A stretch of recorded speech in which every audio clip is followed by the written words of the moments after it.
This documentary exposes one of history's strangest weapons, armies that never existed.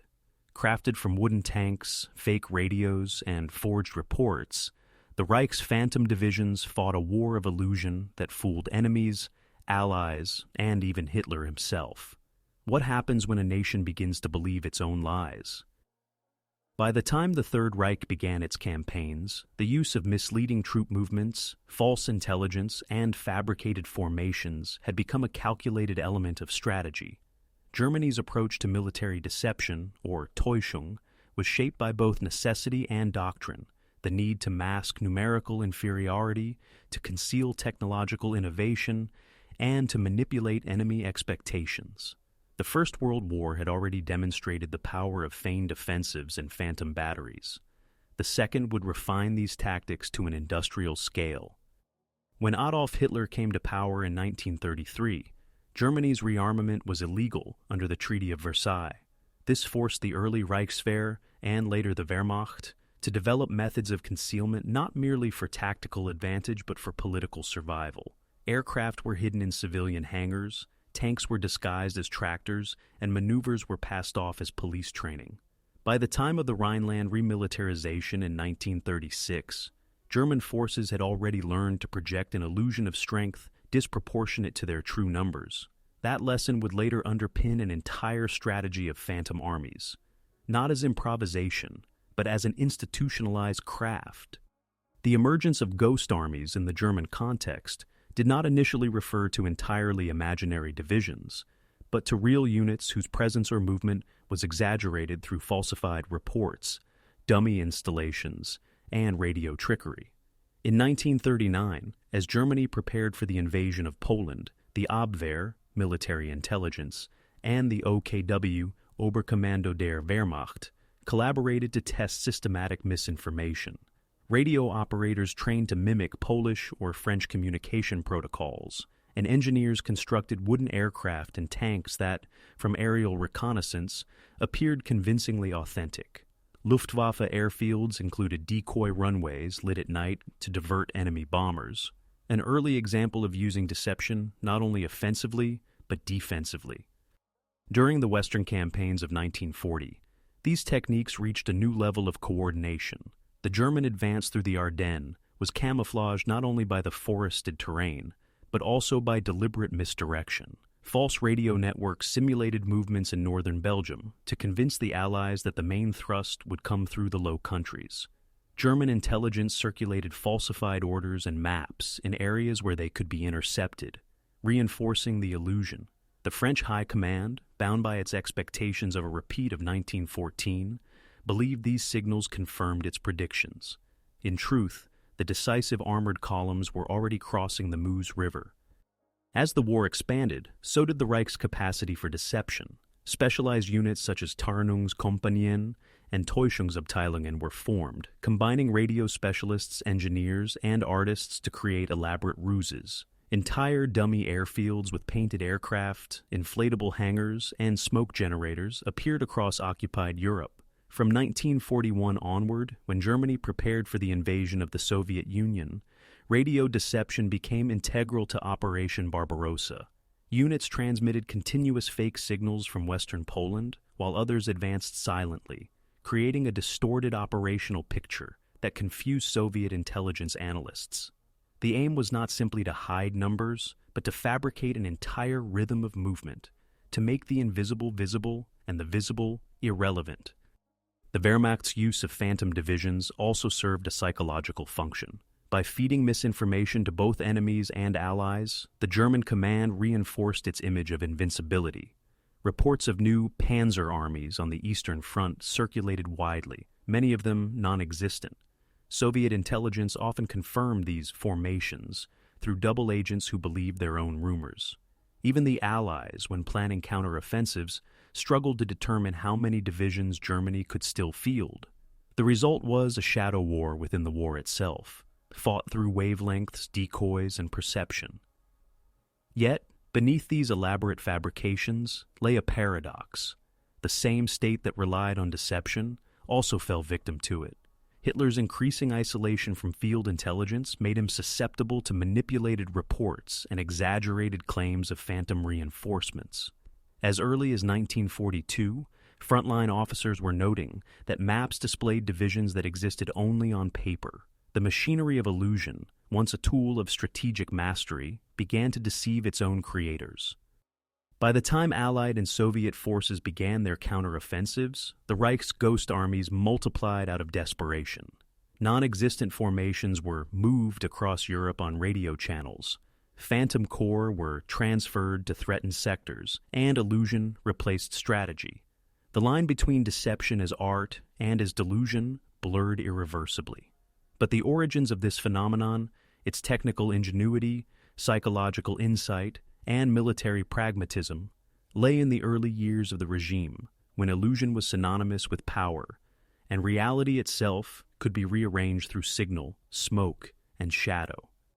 The early triumphs of German deception established a framework that would expand across the theaters of war, from the steppes of the Soviet Union to the coasts of France and the deserts of North Africa.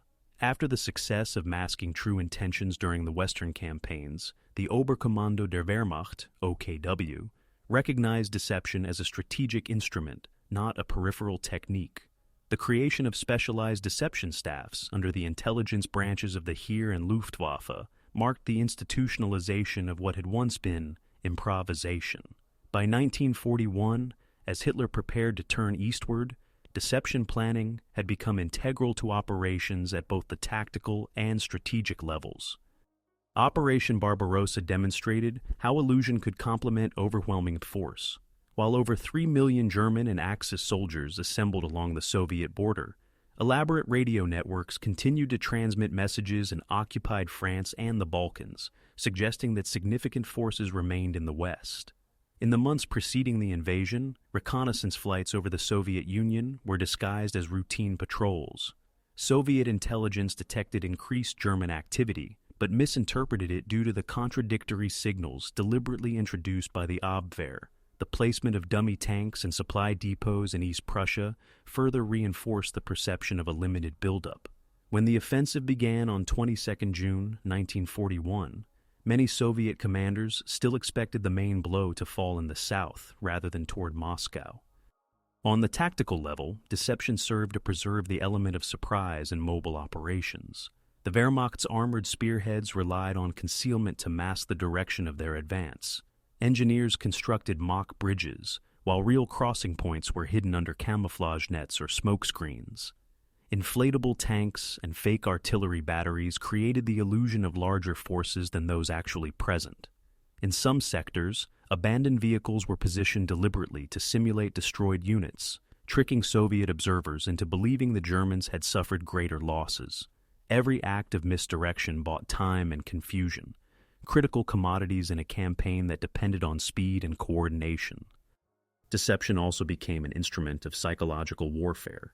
German radio operators broadcast false orders in Russian, deliberately using Soviet communication codes obtained through intelligence captures. These broadcasts instructed entire Soviet formations to retreat or change positions. In some cases, entire regiments fell back under the illusion of receiving legitimate orders. The scale of this manipulation was unprecedented, combining intelligence, linguistics, and radio expertise in a coordinated framework. Yet it also revealed a dependence on enemy predictability. Once Soviet commanders adapted, the same channels became traps for German misinformation, leading to mutual distrust of radio signals on both sides. The Luftwaffe developed its own deception capabilities, particularly in response to growing Allied air superiority. From 1942 onward, the construction of dummy airfields multiplied across occupied Europe. These installations, built from wood, canvas, and inflatable materials, included false aircraft, vehicles, and even painted runways. At night, carefully arranged lights simulated active bases. Allied reconnaissance often photographed these sites and classified them as legitimate targets, wasting hundreds of tons of bombs on empty fields. Some of these fields were equipped with limited anti-aircraft defenses to maintain authenticity. Ironically, in later stages of the war, German civilians sometimes mistook these fake installations for genuine ones, seeking shelter nearby and thereby increasing casualties when real raids occurred elsewhere. In North Africa, deception took on a logistical dimension. The Africa Corps faced chronic shortages of equipment and fuel, forcing it to rely heavily on psychological operations to compensate. German engineers created mock supply convoys and fake tank parks to mislead British reconnaissance. Inflatable vehicles were placed in open terrain, while real armor remained hidden in wadis or under camouflage netting. Radio deception accompanied these displays. Operators simulated the chatter of non-existent divisions, suggesting reinforcements that never arrived. Field Marshal Erwin Rommel, though primarily focused on maneuver warfare, understood the value of maintaining the illusion of greater strength. His opponents in the 8th Army routinely overestimated his forces by as much as 30%. Meanwhile, in occupied territories, deception served another purpose: to protect critical industries and infrastructure from air raids. The German civil defense system constructed hundreds of dummy targets, wooden factories, false oil tanks, and decoy cities illuminated at night to attract bombers. Operation Kuckucksee, Cuckoo's Eggs, involved creating false urban outlines using dim lights, diverting raids from industrial zones in the Ruhr. Although these efforts occasionally succeeded, the Allies eventually improved radar guidance and photographic intelligence, reducing the effectiveness of visual deception. Nonetheless, these measures underscored the extent to which the Reich had transformed illusion into an industrial enterprise. As the conflict entered its middle years, deception no longer served purely as an auxiliary tactic, but as a reflection of strategic desperation. The growing imbalance of resources between Axis and Allied forces made the manipulation of perception as vital as the movement of troops. What began as a calculated instrument of warfare increasingly became a substitute for material strength, an illusion maintained through ingenuity, fear, and necessity. By 1943, the German deception apparatus reached its most elaborate and paradoxical phase. The strategic situation had turned against the Reich, yet its command structure still relied on illusions to offset material decline. At this stage, deception was no longer just an offensive tool, but a shield designed to disguise retreating armies, protect crumbling fronts, and maintain the illusion of a coherent command chain. The Täuschung units, deception detachments, expanded into semi-independent formations, integrating radio specialists, engineers, and camouflage artists. Their operations extended from the Atlantic Wall to the Eastern Front, weaving an invisible web of phantom movements intended to deceive both Allied and Soviet intelligence. On the Western Front, in preparation for the anticipated Allied invasion, the Wehrmacht orchestrated an immense defensive deception network. The Oberkommando der Wehrmacht ordered the creation of numerous phantom divisions along the French coast, particularly in regions unlikely to host a real landing. These ghost divisions existed only in radio transmissions and administrative paperwork. Their presence was maintained through regular communication traffic, forged reports, and false logistics chains. Supply requests, ammunition manifests, and vehicle allocations. Allied reconnaissance detected construction of fake fortifications, including wooden bunkers and artillery emplacements, deliberately left visible from the air. The illusion aimed to dilute Allied intelligence, spreading their assumptions across a broader front. The Luftwaffe contributed its own efforts by deploying Scheinanlagen, fake air installations. These included Scheinflugplätze, dummy airfields, and Scheinwerferstellungen, mock anti-aircraft sites. Some installations were so detailed that Allied pilots reported flak bursts over them, unaware the explosions were generated by timed detonations rather than real fire. The Scheinanlagen concept combined technical precision with psychological insight. If the enemy believed an area was defended, it would divert attacks from real positions. As bombing intensified over Germany, the Reich's deception engineers constructed entire shadow cities, complete with road grids, reflective surfaces, and low-intensity lights to lure bombers away from industrial zones. Radio deception became increasingly complex. The Funkaufklärung, radio intelligence branches learned to manipulate Allied and Soviet interception networks by maintaining continuous, credible communication patterns from non-existent units. Operators rotated shifts to simulate the chatter of entire regiments. Each division had its own designated frequencies, call signs, and daily routines. Some transmitted simulated supply shortages or requests for medical evacuation, while others staged training exercises over the air. The effect was to overload enemy analysts with an excess of information, forcing them to differentiate between authentic and fabricated transmissions, a task that consumed valuable time and manpower. On the Eastern Front, the Ghost Armies acquired a desperate, almost surreal dimension. As the Wehrmacht began its strategic withdrawals from 1943 to 1944, phantom units were used to cover real retreats. Entire sectors were supposedly reinforced by divisions that existed only on situation maps. When Soviet reconnaissance probed these areas, they intercepted credible radio activity and reports of troop movements. In some cases, Soviet attacks fell upon empty fields, giving the Germans a few additional days to reorganize. However, this illusion could not be maintained indefinitely. Once the Red Army advanced and captured positions devoid of resistance, the deception was revealed, prompting intelligence corrections and renewed offensives. The complexity of German deception also extended to visual misdirection in equipment production. Factories painted mock camouflage on newly produced tanks before rail transport, confusing Allied air observers about the number and destination of operational panzer divisions.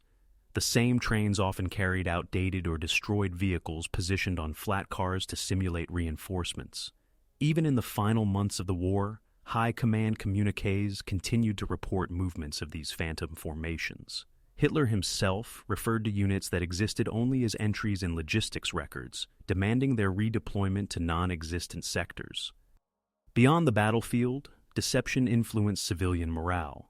The regime's propaganda ministry exploited the concept of invisible armies to reassure the public that powerful reserves awaited deployment. Rumors circulated about miracle divisions equipped with advanced weaponry hidden in the Alps or the Sudetenland.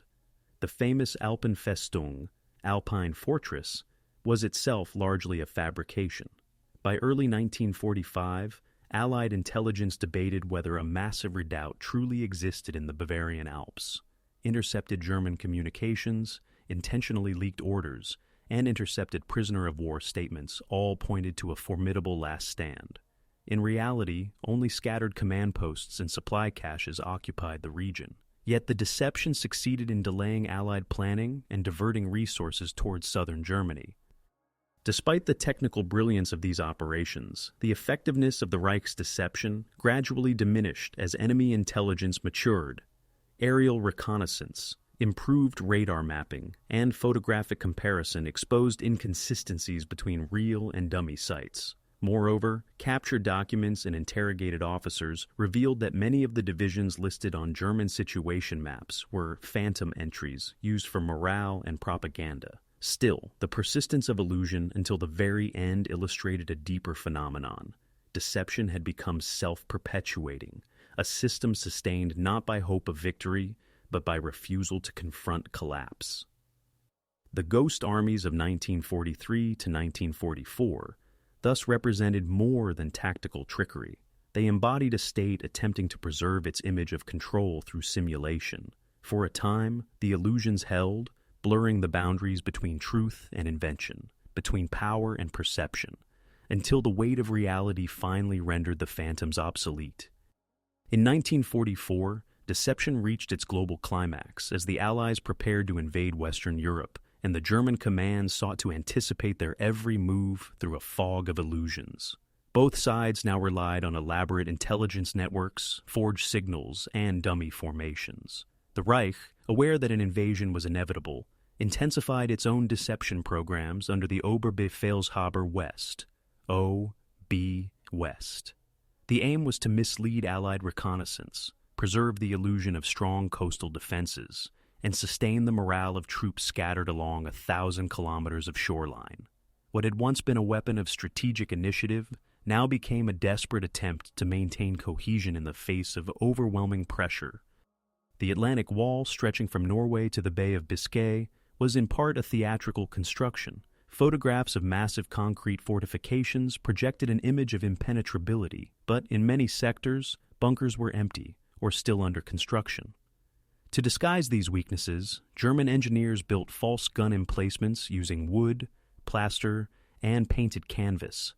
These structures were designed to be convincing from the air: barrels cut from logs, barrels coated with soot to mimic use, and scaffolds arranged to resemble radar installations.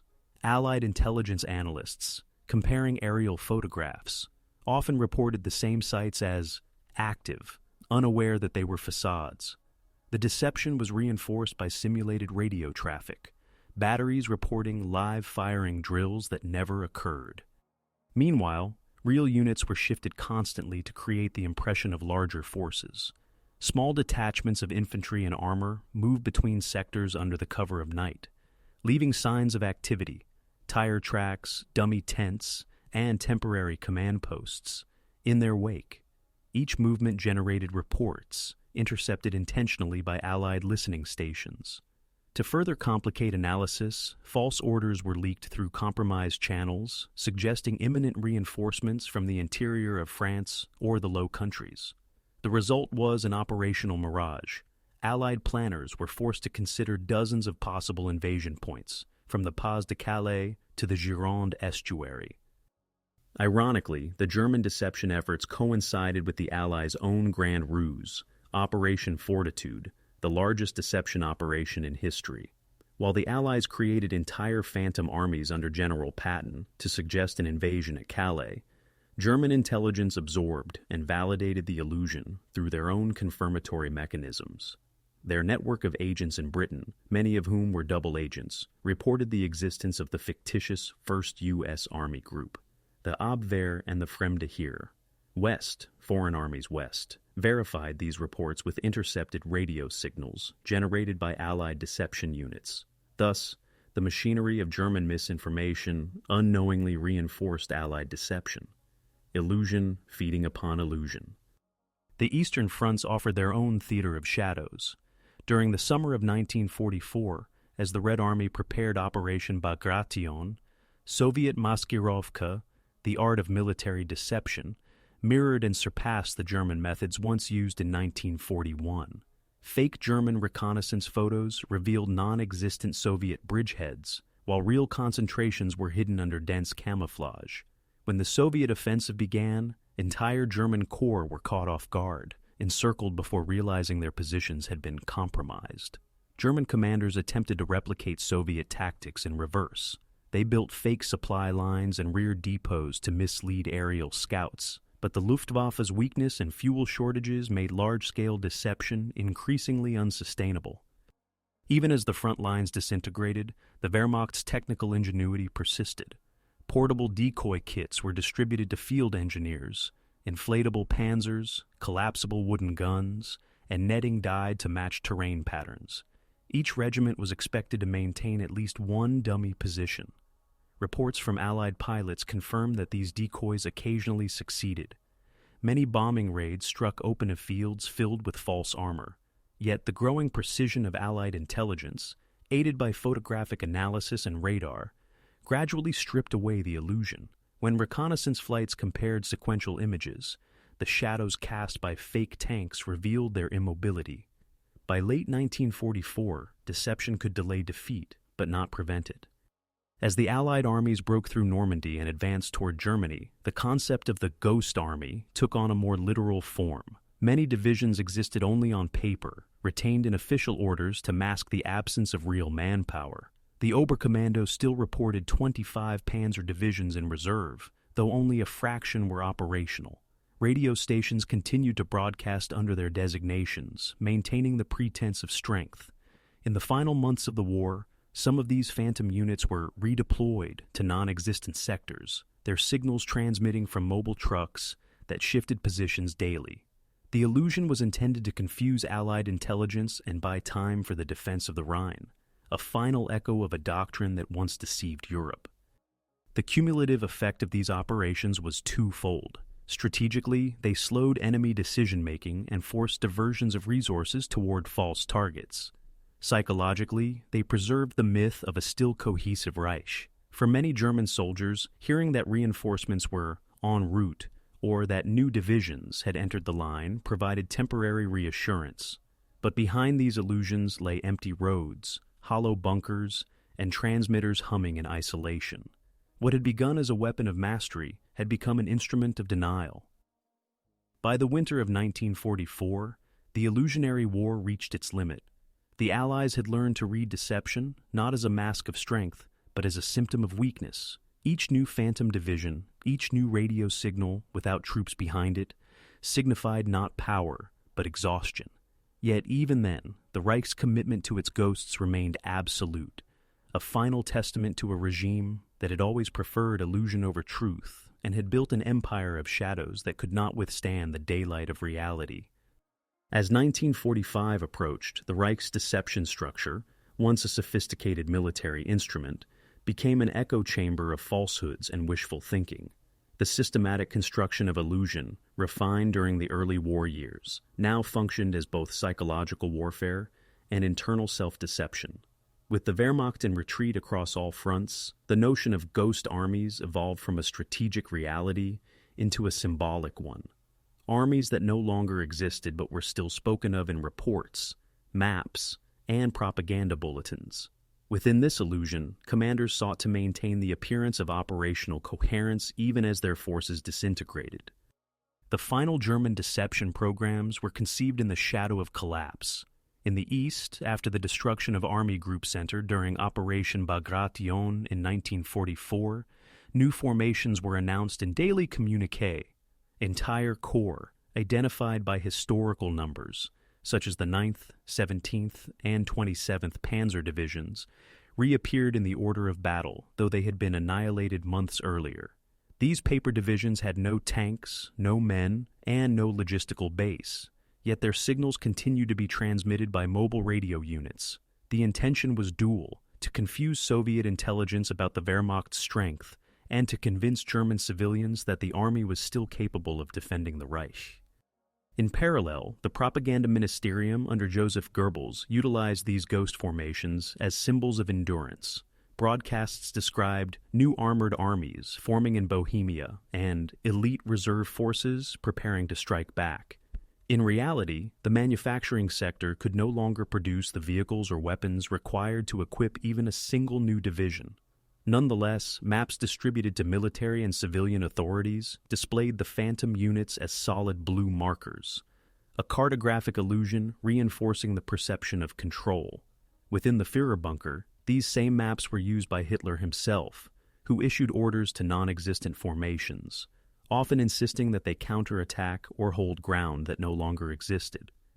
The most elaborate deception in the final months of the war was the legend of the Alpenfestung, or Alpine Fortress. Conceived partly by Heinrich Himmler and partly by the Wehrmacht's propaganda branches, the project aimed to convince the Allies that the Reich's leadership intended to withdraw into the Alps to wage a prolonged resistance.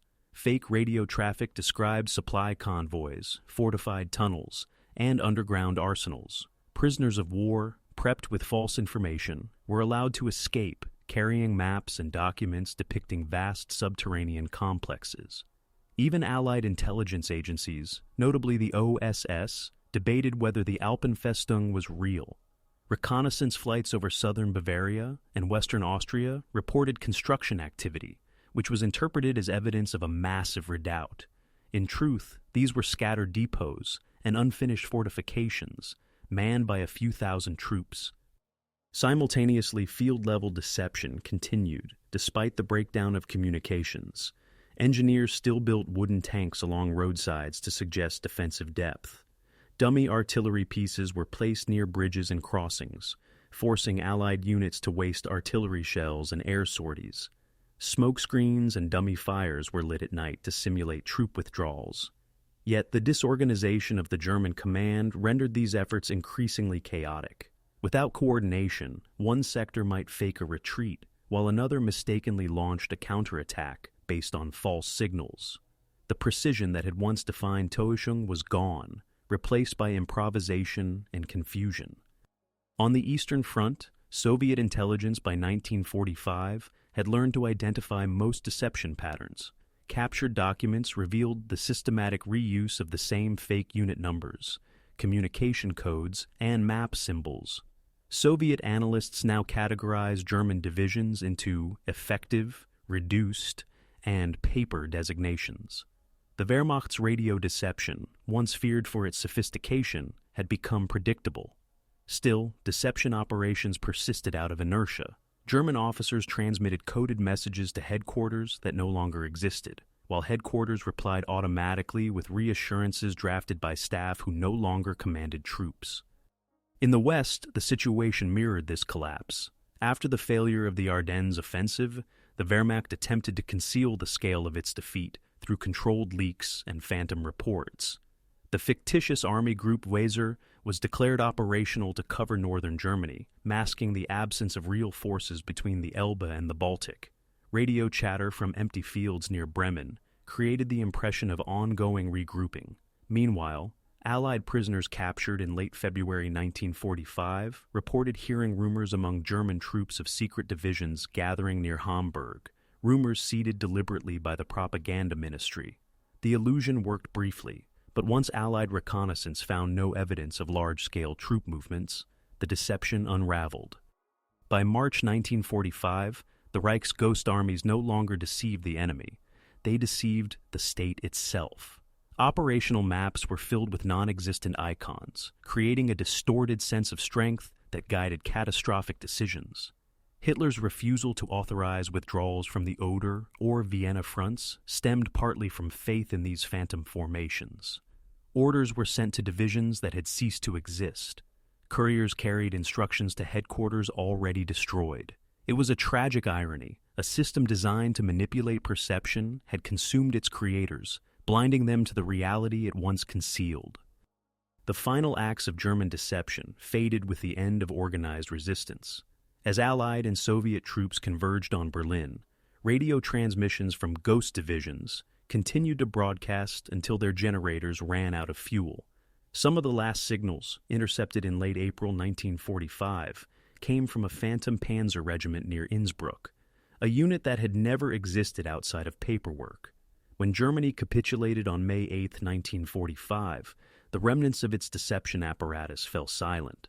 What remained was not just a defeated army, but a shattered illusion, the last echoes of a war that had, from its inception, blurred the boundary between power and perception. In the immediate aftermath of surrender, the illusions that had defined the Reich's final years began to dissolve under the scrutiny of Allied intelligence teams. What they uncovered was a labyrinth of deception that extended far beyond tactical camouflage. Across occupied Europe, Allied investigators found dummy airfields, wooden tanks, and elaborate radio networks still transmitting days after the unconditional capitulation. These remnants of a vanished army, transmitters humming in forests, plywood aircraft lying neatly along abandoned runways, formed the physical remains of the Reich's ghost armies. Yet their purpose had not been entirely theatrical. They represented an institutionalized doctrine, one that fused military pragmatism with ideological self-delusion. The Allied control commissions tasked with studying Germany's military structure soon realized that deception within the Wehrmacht had reached industrial proportions.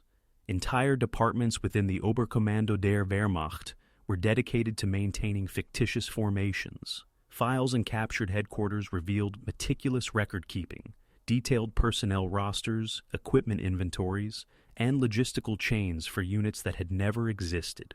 These forgeries were not crude improvisations. They were designed to withstand scrutiny by friendly auditors as much as by enemy intelligence. In many cases, payrolls continued to be issued to ghost divisions until the final weeks of the war, with funds diverted into local defense projects or black market exchanges. The ghost armies had become both a weapon and an administrative phenomenon, a bureaucracy of illusion.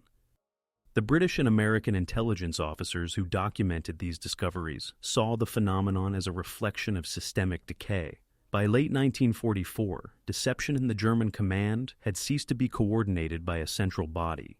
Different branches operated autonomously, often without communication or oversight. Luftwaffe units faked aircraft production numbers to secure additional fuel rations. Army Corps invented reinforcement requests to justify continued supply shipments.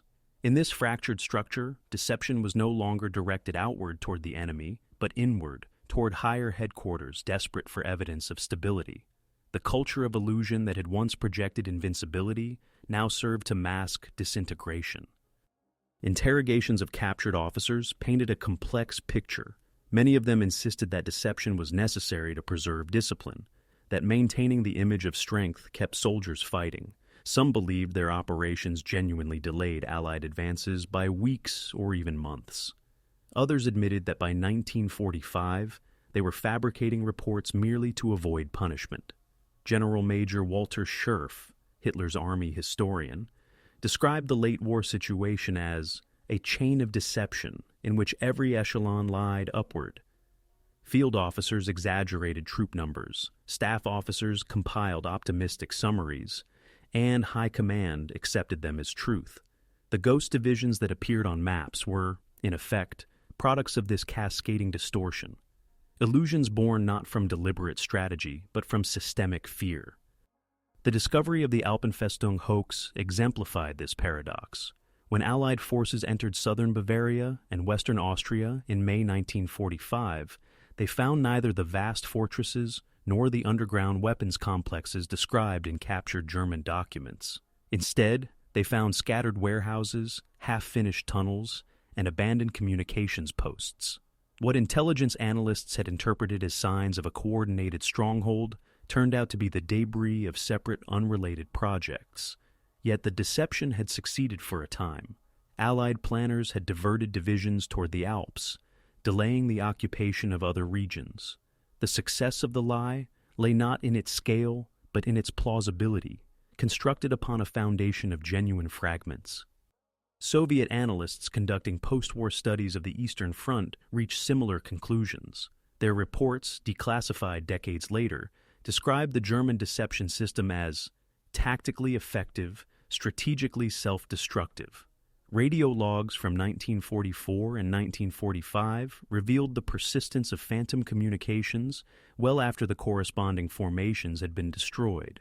Soviet signals intelligence, recognizing these inconsistencies, began to use them as diagnostic tools, identifying weak sectors by the density of false transmissions.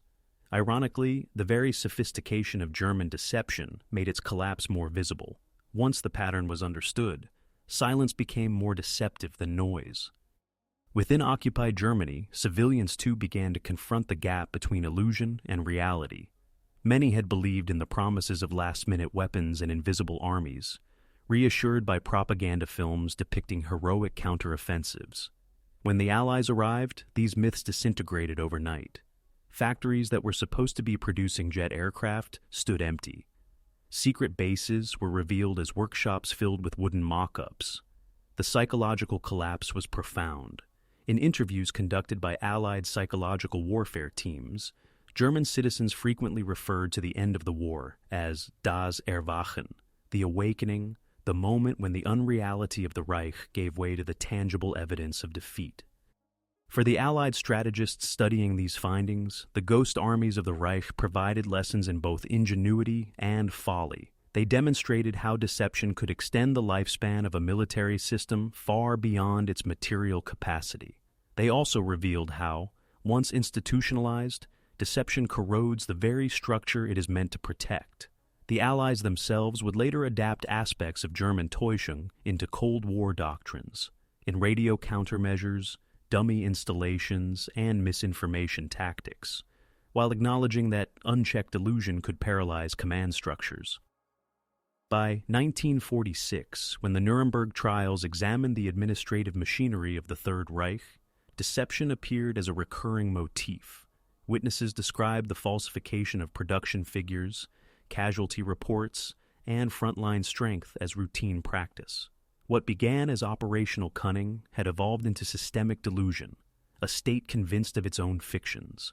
The ghost armies, though long vanished, thus survived as a symbol of the Reich itself, a vast construct built on discipline, secrecy, and faith in appearances, which ultimately collapsed under the weight of its own inventions.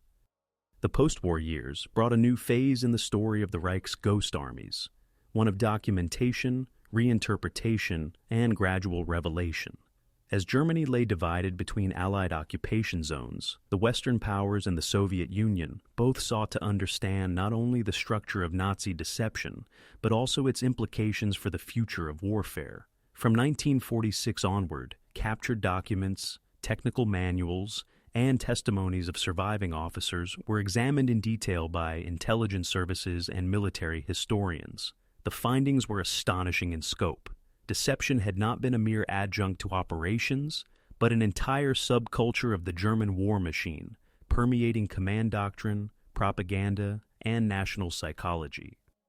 Now, as for Western analysts, particularly within British and American intelligence, the Reich's deception program offered both warning and inspiration. The Allied victory had owed much to their own mastery of strategic deception.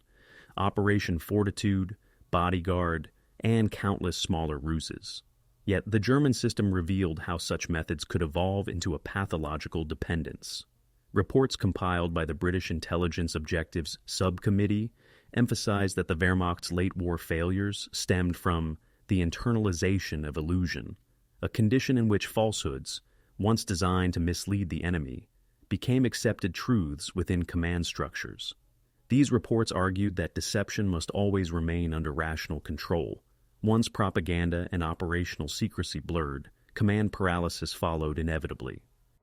The Americans were equally fascinated. The United States Strategic Bombing Survey, tasked with assessing the impact of air operations, uncovered extensive networks of dummy factories and decoy sites that had diverted enormous Allied resources. One report noted that up to 15% of early bombing sorties over Western Germany had struck false targets, a testament to the initial effectiveness of German misdirection. However, the same studies also revealed the inefficiency of maintaining such illusions. Hundreds of workers, tons of material, and valuable time had been devoted to constructing facilities with no productive value. The Scheinanlagen, false installations, symbolized the contradiction at the heart of the Reich's deception policy. Technical brilliance devoted to protecting a regime collapsing from within. In the Soviet sphere, analysis took on a different tone. Soviet intelligence officers, many of whom had fought through the deception-laden Eastern Front, regarded the German system as both a threat and a model. Their post-war military academies incorporated studies of German Funkspiel, radio game, operations into their curriculum. These analyses emphasized the psychological element, how manipulation of radio communication could shape entire campaigns. The Red Army's Maskirovka doctrine, already well developed, integrated lessons drawn from German experience, focusing on controlled misinformation, signal imitation, and the creation of phantom forces. Thus, the Reich's legacy of illusion, though defeated, lived on within the arsenals of its conquerors. Among the German officer corps that survived captivity, the ghost armies became a subject of uneasy reflection. Many veterans interviewed by Allied historians insisted that deception had been a tactical necessity, born of resource shortages and the overwhelming scale of the fronts. Yet, some acknowledged its darker role, the cultivation of false hope and the perpetuation of unrealistic expectations. Former staff officers described how reports of new divisions or secret weapons served to postpone the recognition of defeat. In their memoirs, several admitted that the deception apparatus eventually functioned less as a weapon against the enemy than as a shield against despair. The illusion of control became the last remaining discipline of a collapsing empire. Academic interest in these phenomena grew through the 1950s and 1960s as historians gained access to captured German archives. Works by military analysts such as Sir Basil Liddell Hart and Soviet historians like General Stemenko explored the tactical sophistication of German deception techniques. Liddell Hart's post-war interviews with former Wehrmacht generals revealed the depth of pre-war planning in camouflage and misinformation. He observed that, unlike the Allies, who developed deception as an adaptive tool, the Germans integrated it into their military philosophy from the start. This institutionalization, while initially effective, became a liability once the political leadership began to believe its own fabrications.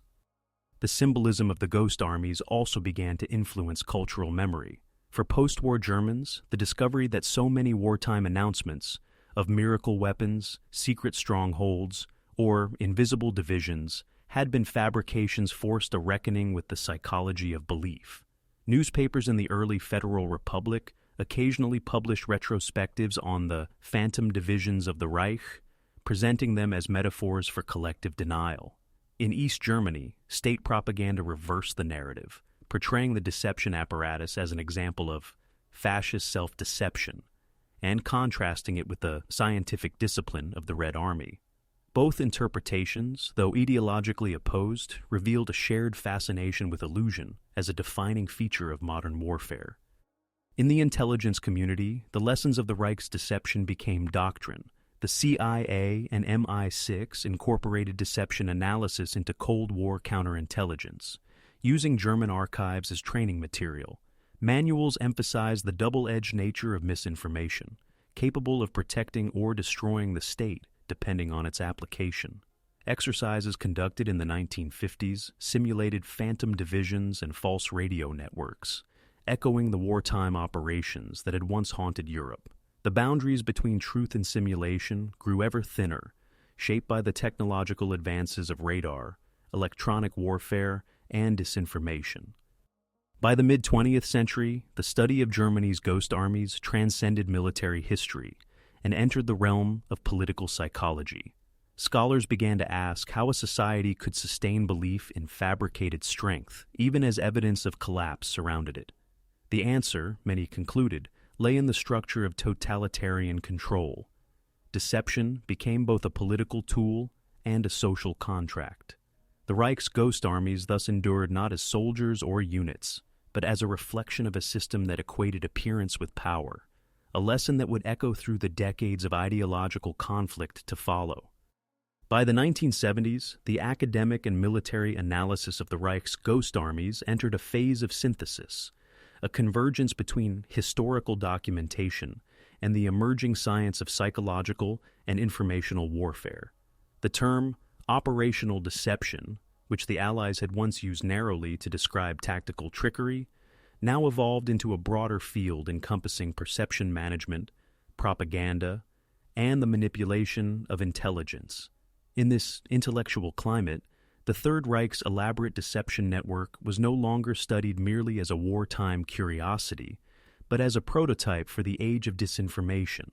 Researchers in NATO and Warsaw Pact institutions alike began to reinterpret the German example through the prism of modern strategic communication, the shaping of an opponent's beliefs rather than the simple concealment of facts. In Germany itself, historians sought to distance the study of Täuschung from the myths and moral ambiguities that had surrounded it.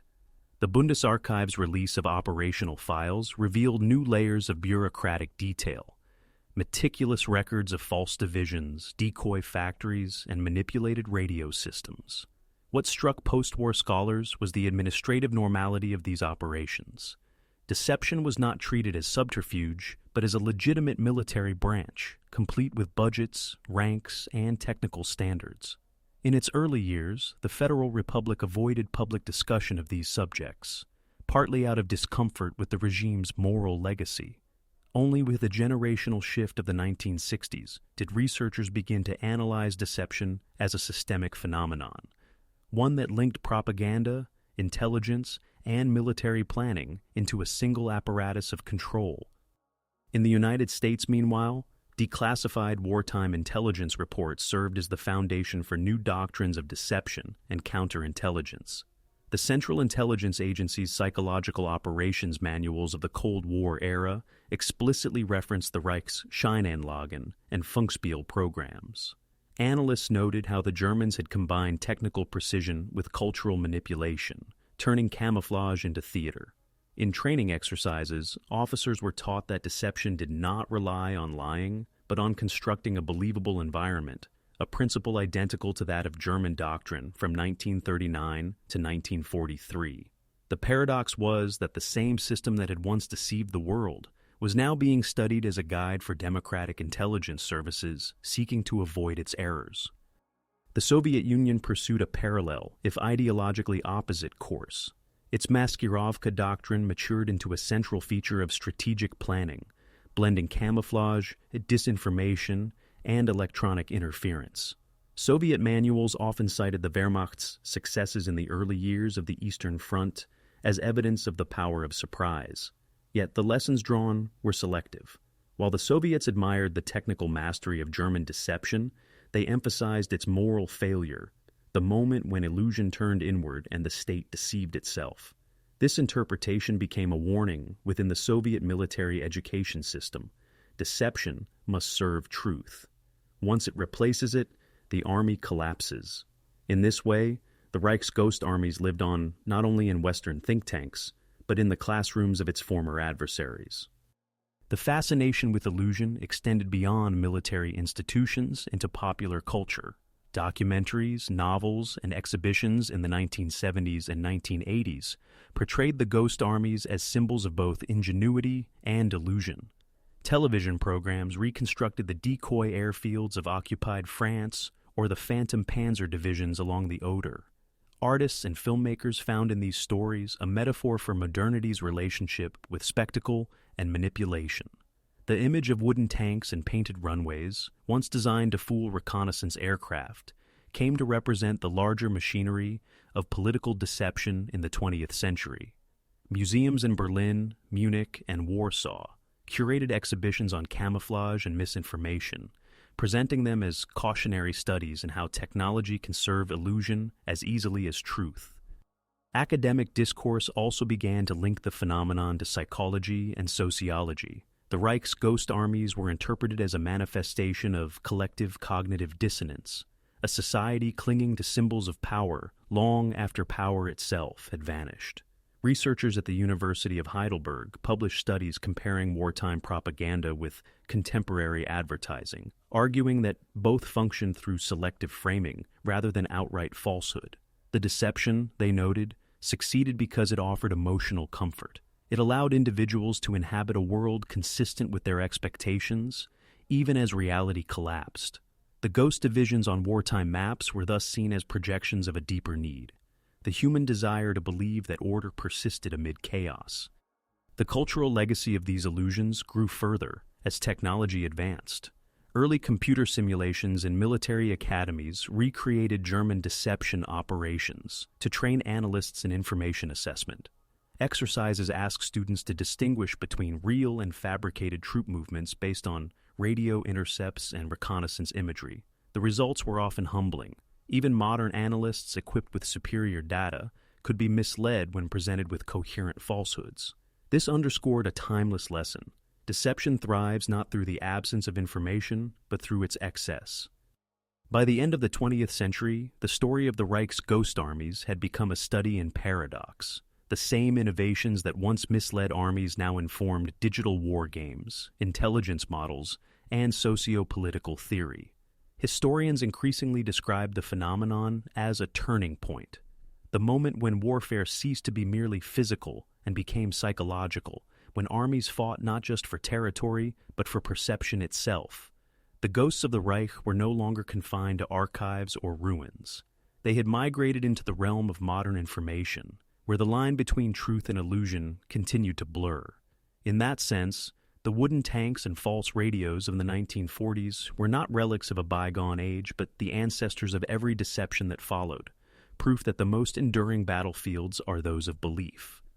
In the decades that followed, as Europe rebuilt and the Cold War reshaped global strategy, the lessons of the Reich's ghost armies continued to reverberate through military doctrine, intelligence culture, and political thought. By the late 20th century, scholars no longer viewed the German deception system solely as a wartime curiosity, but as an early manifestation of what would later be termed the information battle space.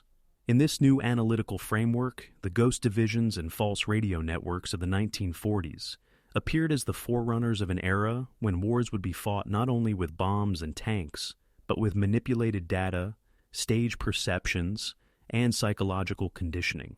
The illusionary structures that once supported the Reich now served as cautionary blueprints for the powers that inherited its ruins. Within NATO and the Warsaw Pact, the study of deception became institutionalized. Western theorists drew on German archives to explore how misinformation could both protect and destroy complex systems. The American Army's Field Manual on Psychological Operations, revised in the 1980s, directly cited the Wehrmacht's use of false reinforcement signals and decoy formations as historical case studies.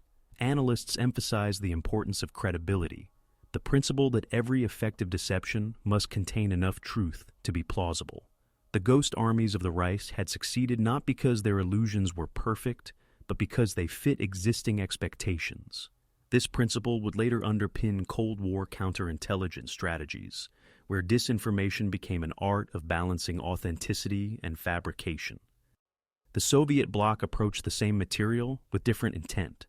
Military academies in Moscow, Minsk, and Leningrad treated the German deception system as both a subject of study and a moral warning. Manuals described how bourgeois deception had collapsed under the weight of its contradictions, contrasting it with the disciplined maskirovka of the Red Army. Yet Soviet strategists absorbed the technical elements eagerly: the use of coordinated radio silence, controlled leaks, and false terrain data. The lessons learned from dismantling the Reich's illusion machine became tools for constructing new ones.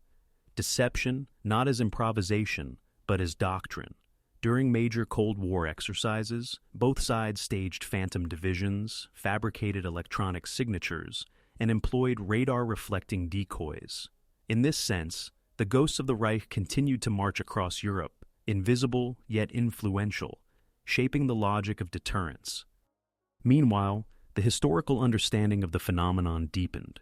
Declassified intelligence records in the 1990s exposed the scale of post-war appropriation of German deception techniques.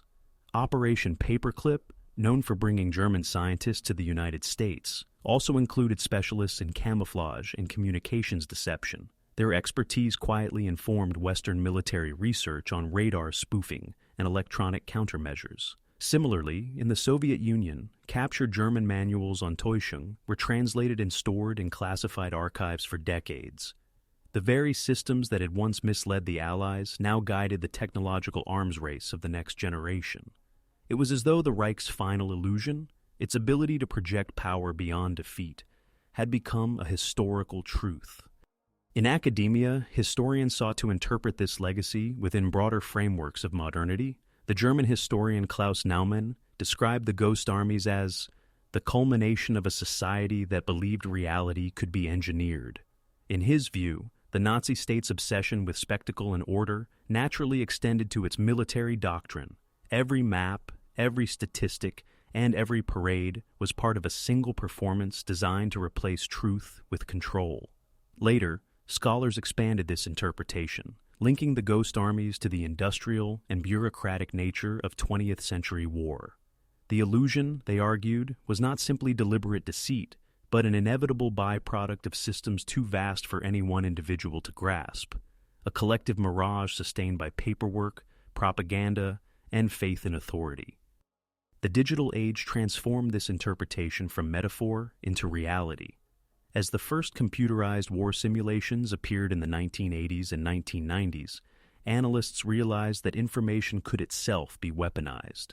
Deception was no longer confined to painted tanks or dummy transmitters, but could exist entirely in data. False signals on radar screens, simulated troop movements on command computers, and manipulated satellite imagery. The conceptual bridge from the Reich's physical decoys to modern electronic warfare was direct. What had once been wooden mock-ups became lines of code. What had once been whispered through radio waves now spread instantly through networks. Historians observing these parallels warned that the same dynamic that had led the Reich into self-deception could return on a global scale if information itself became detached from verification.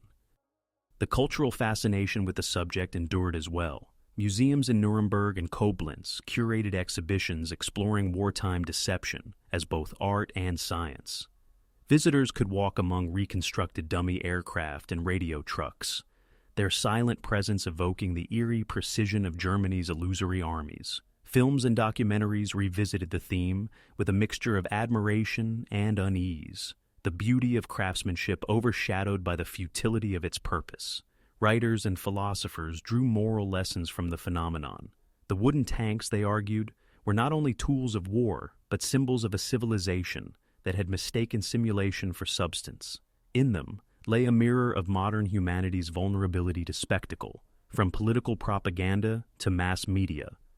By the close of the 20th century, the Reich's ghost armies had evolved from historical artifacts into enduring metaphors.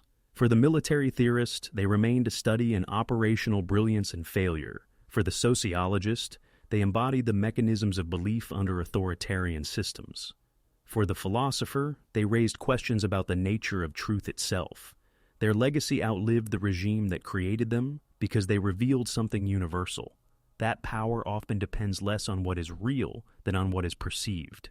And in an era increasingly defined by information, the illusions once confined to the battlefields of Europe began to find new life in the invisible theaters of the digital world, where ghosts, once born of radio static and painted shadows, now spoke in data streams and flickering screens. The final legacy of the Reich's ghost armies rests not in their physical traces, the rotting wooden tanks or silent radio trucks scattered across forgotten fields, but in their enduring influence on the relationship between power, truth, and perception. By the 21st century, military historians and political theorists alike recognized that the Nazi deception apparatus had foreshadowed the informational conflicts of the modern age. What began as a desperate attempt to mask battlefield weakness had evolved into a model for how states and institutions could manufacture realities, sustain myths, and command obedience through illusion. The ghost divisions that once moved invisibly across the maps of Europe had become templates for a new kind of warfare, one fought in the domains of narrative, data, and image.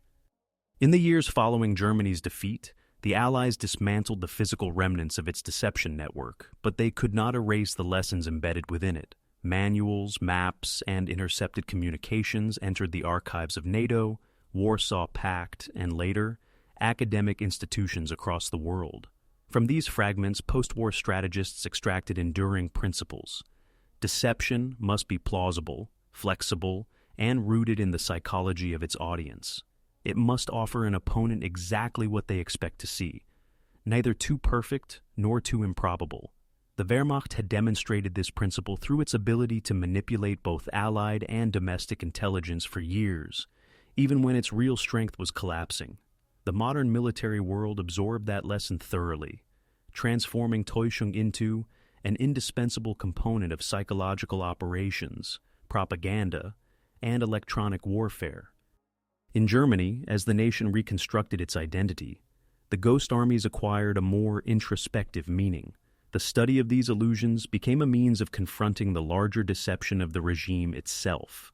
Scholars and educators in the Federal Republic treated the topic as a moral inquiry, how an entire state could sustain illusions not only for strategic advantage, but as a form of collective survival. Exhibitions and textbooks used examples of dummy airfields and phantom divisions to explain how ordinary citizens had been drawn into the machinery of belief. The wooden aircraft and canvas tanks were presented not as curiosities of military artifice, but as physical manifestations of ideological blindness, the material evidence of a nation's will to imagine victory even in the face of annihilation. Across the Iron Curtain, the same artifacts were interpreted differently. In Soviet military academies, captured German deception documents were studied until the 1980s as examples of bourgeois cunning used to train new generations in the counter-deception methods of Maskirovka. Yet, even there, admiration persisted for the technical skill and organization of the German apparatus. Soviet officers recognized that, at its height, the Wehrmacht had achieved an extraordinary synthesis of technology, psychology, and discipline. The ghost armies were, in this sense, the purest expression of total war, a conflict waged not merely on terrain, but within perception itself. When the Cold War ended, the conceptual descendants of these illusions reappeared in a new form. Cyber warfare, digital propaganda, and information manipulation inherited the same logic that had once guided false radio transmissions and wooden aircraft. Instead of static signals and hand-painted maps, deception now operated through data breaches, false satellite imagery, and coordinated misinformation campaigns. Analysts frequently drew parallels between these contemporary tactics and the operations of the Reich. In both cases, the objective was not to conceal physical strength, but to distort reality, to control the narrative so thoroughly that truth became just another variable. The ghost armies of the past had become the digital phantoms of the present.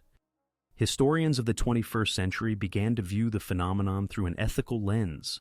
The Reich's reliance on illusion demonstrated how technology could amplify falsehood when detached from accountability.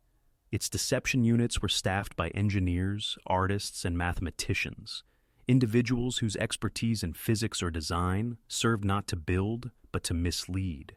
This transformation of intellect into instrument was seen as one of the defining tragedies of the modern era, the conversion of creativity into control. Scholars concluded that the ghost armies were not only a symptom of military desperation, but a mirror of a society that had lost its capacity for self-reflection. Once deception became institutional truth, collapse was inevitable. Even so, the fascination with the ghost armies endures. In contemporary museums and archives, their relics stand preserved: radio transmitters, camouflage manuals, fragments of decoy vehicles. Visitors often describe a peculiar silence in these exhibits, a sense of standing before evidence of something both ingenious and hollow. The craftsmanship of deception, stripped of its purpose, becomes a lesson in paradox. The same structures that once concealed armies now reveal the fragility of human belief. Curators emphasize that behind every illusion lies a human story. The soldier transmitting fake coordinates in a forest hut, the engineer painting shadows beneath wooden planes, the officer tracing divisions that would never fight. Their work, though born of war, reflects an enduring truth about the human condition, that faith in perception can outlive the reality it once described. In the end, the ghost armies of the Reich occupy a unique space in the history of war. They were the product of meticulous logic and absolute faith, two forces that, when combined, created a system capable of deceiving the world and itself. Their story closes the circle between power and illusion, showing how mastery of deception can lead from triumph to delusion and from control to collapse.